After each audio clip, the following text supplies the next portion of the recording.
Hello friends, welcome to sports allrounder YouTube channel. Kabaddi தான் PKL தான் as எலிமினேட்டருக்குள்ள இன்றைக்கி 1 and 2. உங்களை ரைடரை பற்றின கம்பேரிசன் ஏற்கனவே நேற்றே போட்டாச்சு. பார்க்காத போய் டக்குன்னு பார்த்துட்டு உங்கள் ஒப்பீனியன் சொல்லுங்க. இப்போ என்ன பேச போகிறேன், அவங்களோட ஸ்டார்டிங் 7 பார்த்துருவோம், டிஃபென்ஸை பார்த்துருவோம், என்ன பண்ணுவாங்க ஏது பண்ணுவாங்கன்னு, அப்புறமா மேட்ச் பண்ணி பார்ப்போம். நீங்கள் என்ன நினைக்கிறீங்க, யார் நிறைய ஸ்கோர் பண்ணுவான்னு சொல்லுங்கள். ரைட், ஃபஸ்ட்டு மேட்ச் வந்து UP Yoddhas vs Jaipur pink panthers. 12 team வந்து 6 டீமாக மாறி 6 டீமு இன்றைக்கி நைட்டு 4 டீமாக மாறிடும். ஆமாம், ஏன்னா 2 பேர் அவுட் ஆகிடுவாங்க இல்லையா. 2 பேர் ஆல்ரெடி உட்காந்துருக்காங்க, ஹரியானா ஸ்டேஷன் டபங் டெல்லி. இந்த மேட்ச் யூபி யோதா வர்சஸ் ஜெய்ப்பூரில் ஜெயிக்கிறவங்க வந்து ஹரியானா கூட செமிஃபைனல் விளாடணும்.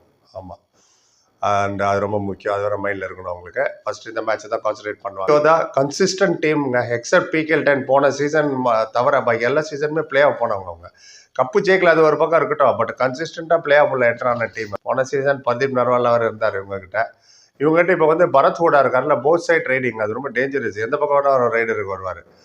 அண்ட் கவர்டு வந்து ரொம்ப ஸ்ட்ராங்காக இருக்கணும், அண்ட் அலர்ட்டாக இருக்கணும் ஸ்ட்ராங்காவோட. உங்களுக்கு சொல்கிறேன், ஜெய்ப்பூர் கார்னருக்கு சப்போர்ட் பண்ணணும். கவர் சும்மா நின்றுட்டு எட்டி பார்க்கறது, லுக்கிங், ஏன்னா அப்படியே அதெல்லாம் வேலைக்கு பஸ்லேருந்து எட்டி பார்ப்பாங்களா, அந்த மாதிரி பிடிச்சதுக்கப்புறம் எட்டி பார்க்கறது, யாரை சொல்கிறேன்னு தெரியும். நம்ம நிறையா தப்பு பண்ணோம் அந்த மாதிரி. தமிழ் தலைவாஸ் கவர் ரெடி, அலர்ட்டாக இருக்கணும். கார்னர் பிடிச்சி தான் டக்குன்னு ஹெல்ப் பண்ணுங்க. இங்கே அர்ஜுன் தேஷ்வால் நம்பி தான் நிறையா பற்றி நான் சொல்ல வேண்டாம், உங்களுக்கு நல்லா தெரியும். இவரை பற்றி ரைடிங் பற்றி வீடியோ போட்டிருக்கேன் பாருங்கள். கண்டிப்பாக அர்ஜுன் தேஷ்வால் அக்ரெசிவாக வருவார் இன்றைக்கி. விட்டனா பாருங்களா அப்படின்ட்டுன்னு. அது வந்து ஆல்வேஸ் இவங்க 2வது ரைடர் 3rd ரைடர் ஸ்ட்ரகிள் பண்ணிட்டு தான் இருந்தாங்க. அர்ஜுன் தேஷ்வால் தான் மெயின் இவங்களுக்கு 225.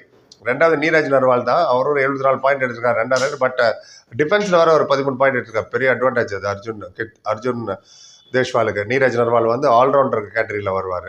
ஸோ 2 பேரும் 7 பார்த்துருவோம். ஃபஸ்ட்டு நீங்கள் ஜெய்ப்பூருக்கு அர்ஜுன் தேஷ்வால், நீரஜ் நர்வால் அண்ட் அபிஜித் மலிக். அவர் வந்து டிஃபென்ஸும் பண்ணுவாங்க. அவர் 8 பாயிண்ட் டிஃபென்ஸில் அவர் எடுத்து கொடுத்துருக்காரு. எல்லாமே ஆல்ரவுண்டருங்க, 39 பாயிண்ட் எடுத்திருக்காரு. And number 4 obviously Ankush Rathi ஒரு டிஃபென்ஸர், ரெசா அமீர் பகாரி, அப்புறம் சுர்ஜித் சிங் ரைட் கவர், அப்புறம் லக்கீஷ் சர்மா. இந்த 4 பேர் தான் விளையாடுவாங்க என்னோட கணிப்புப்படி. அப்வியஸ்லி அவங்ககிட்ட சப்ஸ்டிடியூட்டில் இருக்காங்க. ரோனக் சிங் ஒரு லெஃப்ட் கார்னரு, இன்னும் 1-2 ஃபியூ பிளேயர்ஸ் இருக்காங்க. அது பார்ப்போம் எப்படி அவங்க போக போகிறாங்கன்னு. அர்ஜுன் தேஷ்வால் மட்டும் டூ ஆர் டைலாம் போகக்கூடாது. ஆமாம், போய் அது வரைக்கும் வைக்கக்கூடாது. ஃபர்ஸ்ட் ஆஃப் ஆல் நம்ம தான் 2 எம்டி ரைட் எடுத்துகிட்டு அப்புறம் டூ ஆர் டையில் காட்டுற பாருன்னு போய் அங்கேயும் அவுட் ஆகிட்டு வந்து நிற்போம்.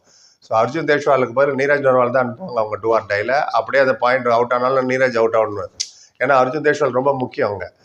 அதனால் அவர் நீரஜ் நர்வால் நல்லாவும் பண்ணுவார். அவர் டூ ஆர் டை அந்த ஸ்டேஜுக்கு விட மாட்டேன் நினைக்கிறேன். எல்லாமே பாயிண்ட் எடுத்துகிட்டு இருப்பாங்க. 2 சைடு ரைட் வேறு பண்ணுவார் நீரஜ், அதனால நீரஜ் நர்வால். அதனால் டூ ஆர் டைக்கு அவர் தான் கண்டிப்பாக யூஸ் பண்ணுவாங்க. ஸோ இந்த 7 பற்றி என்ன நினைக்கிறீங்க, உங்களுக்கு ஏதாவது டிஃப்ரென்ஸ் இருந்தால் சொல்லுங்கள். நானும் தெரிஞ்ச வியூஸ் செஞ்சுக்கோ. சரி, இந்த பக்கம் வருவோம். ரைட், இந்த பக்கம் யூபி யோதாஸ் சொன்ன மாதிரி இது வரைக்கும் கப்பு ஜெயிச்சதில் ஆர்சிபி மாதிரி. இவர் வந்து பவானி ராஜ்புட் 135 பாயிண்ட் தான் எடுத்தார். கலெக்டிவாக இவங்க பர்ஃபார்ம் பண்ணுறவங்க.